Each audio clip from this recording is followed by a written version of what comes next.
आमतौर पर एक बात काफ़ी मशहूर है कि पराजय तब नहीं होती है जब इंसान गिर जाता है, बल्कि इंसान की पराजय तब होती है जब उठने से इनकार कर देता है। और यह भी सही बात है कि कोई भी व्यवस्था अपने आप में सही नहीं होती है। व्यवस्था को सही बनाते हैं हम और आप जैसे लोग,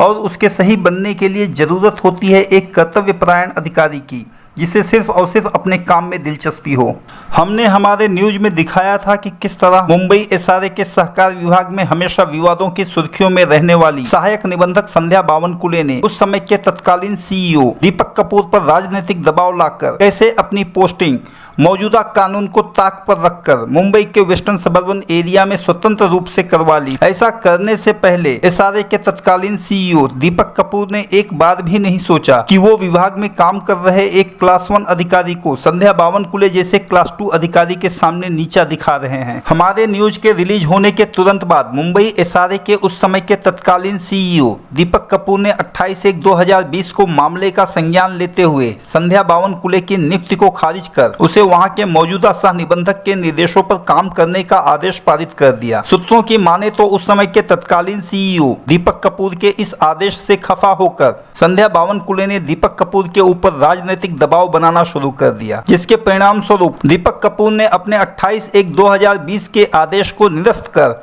28/2/2020 को संध्या बावनकुले की नियुक्ति पुनः मुंबई वेस्टर्न सबर्बन एरिया में सुनिश्चित कर दिया। दीपक कपूर के इस कृत्य के बाद उन्होंने ये साबित कर दिया कि उन्होंने अपनी अगली पोस्टिंग सुनिश्चित करने के लिए ऐसा काम किया था। किसी भी अधिकारी के भ्रष्ट या चाटुखोर होने से पूरा का पूरा विभाग भ्रष्ट नहीं हो जाता है, क्योंकि कोई भी सरकारी दफ्तर जाना जाता है एक कर्तव्यपरायण और ईमानदार अधिकारी से। हाँ, यह बात भी सत्य है कि जब तक कोई भी भ्रष्ट या चाटुखोर अधिकारी किसी भी सरकारी दफ्तर से जुड़ा रहता है, तब तक आम जनता का विश्वास ऐसे सरकारी दफ्तर के अस्तित्व पर नहीं रहता है। हमें भी तलाश थी किसी ऐसे ही कर्तव्यपरायण और ईमानदार अधिकारी की जो दीपक कपूर की जगह मुंबई एसआरए के सीईओ का कारोबार संभालता, क्योंकि हमारा सवाल बहुत स्पष्ट था कि क्या संध्या बावनकुले को सहकार विभाग से जुड़े कानूनों की जानकारी है, या वो महज भ्रष्टाचार के जरिए मिले पैसे के नशे में मुग्ध होकर एक ही मसले में 2-2 ऑर्डर पास करना ही जानती है। जून 2020 में जब दीपक कपूर के ट्रांसफर के बाद सतीश लोखंडे साहब ने मुंबई एसआरए विभाग के सीईओ का पदभार संभाला, तब हमने पुनः मसले की जांच हेतु लोखंडे साहब से संपर्क साधा, क्योंकि अतीत में उनके द्वारा किए गए दूसरे विभागों में कार्यों को देख हमने महसूस किया कि लोखंडे साहब दीपक कपूर जैसे चाटुखोर अधिकारी नहीं हैं और शायद इन पर इनके कार्यों को लेकर कोई राजनीतिक दबाव काम न करे। लोखंडे साहब ने मसले की गंभीरता को देखते हुए संध्या बावनकुले से जुड़े मसले का संज्ञान लिया और तुरंत 15/7/2020 को एक आदेश पारित कर संध्या बावनकुले की पोस्टिंग उसके ट्रांसफर लेटर के हिसाब से कर दिया। सूत्रों की माने तो संध्या बावनकुले ने लोखंडे साहब द्वारा पारित 15/7/2020 के आदेश को बदलवा कर अपनी पोस्टिंग पुनः मुंबई के वेस्टर्न सबर्बन एरिया में करवाने के लिए फिर से राजनीतिक दबाव का सहारा लिया, लेकिन शायद उसे यह नहीं मालूम था कि हर अधिकारी दीपक कपूर जैसा नहीं होता है। सतीश लोखंडे साहब के आने के बाद हमें पूरा विश्वास है कि मुंबई का एसआरए विभाग फिर से आम लोगों के मन में वो सम्मान स्थापित करेगा जो शायद दीपक कपूर जैसे उसके पिछले सीईओ के कार्यशैली की वजह से आज तक खो चुका है। व्यवस्था चलती है वी राधा, संजय भाटिया, तुकाराम मुंडे और सतीश लोखंडे जैसे प्रशासनिक अधिकारियों से, और इन्हीं अधिकारियों की वजह से आम लोगों का विश्वास आज भी किसी भी सरकारी विभाग पर बना हुआ है। हो सकता है अपने निडर स्वभाव और अलग काम करने के रवैये के चलते ऐसे अधिकारियों का कार्यकाल किसी भी सरकारी दफ्तर में 3 साल ना होकर महज 1 या 2 साल का हो, लेकिन ऐसे अधिकारी अपने निष्पक्ष कार्यशैली के चलते आम इंसानों के दिलों में अपनी अलग ही छाप छोड़ जाते हैं। मुंबई एसआरए में बतौर सीईओ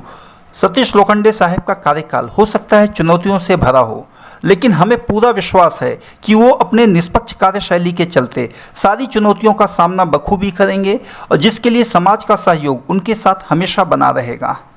कॉन्ट्रैक्ट बेसिस पर 11 महीने के लिए मुंबई एसआरए विभाग में कार्यरत लोग सालों से एक ही विभाग में कार्यरत हैं, और इनमें से कई कॉन्ट्रैक्ट बेसिस पर काम करने वाले लोग एसआरए में अस्थायी रूप से कार्यरत अधिकारियों के तो कलेक्शन एजेंट तक बन चुके हैं। लंबे समय से एसआरए में कॉन्ट्रैक्ट बेसिस पर काम करने वाले लोगों का एसआरए के दूसरे विभागों में ट्रांसफर होना भी जरूरी है, ताकि एसआरए में कैंसर की तरह पनप चुके भ्रष्टाचार पर अंकुश लगाया जा सके। हो सकता है यह कार्य चुनौतियों से भरा हो, लेकिन हमारा विश्वास है कि सतीश लोखंडे साहब इस मसले को गंभीरता से लेकर लंबे समय से कॉन्ट्रैक्ट बेसिस पर एसआरए में काम कर रहे ऐसे लोगों का एसआरए में अस्थायी रूप से काम कर रहे अधिकारियों के नेक्सस को तोड़ने में सफल होंगे। जैसा कि हमने हमारे पिछले न्यूज में बताया था कि हम सहकार विभाग में कार्यरत एक ऐसे कलाकार उपनिबंधक की कार्यशैली को आपके समक्ष उजागर करेंगे। हम अपने अगले न्यूज से इसी कलाकार को एक न्यूज सीरीज के जरिए इसकी कार्यशैली को उजागर कर रहे हैं। यह कलाकार कोई और नहीं है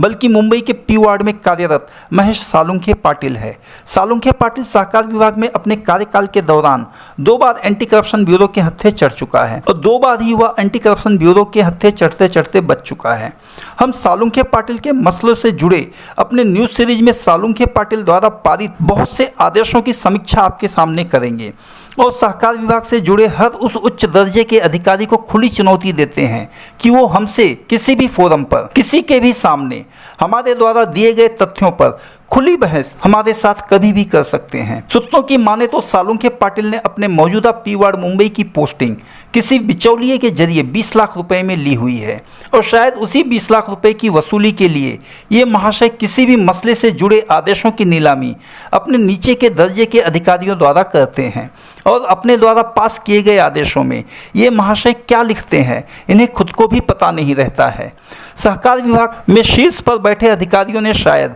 इनके लिए अलग से सहकार कानून बना रखा है, जिसे देख ये अधिकांश मसलों में मैनिपुलेटेड ऑर्डर पास करते हैं।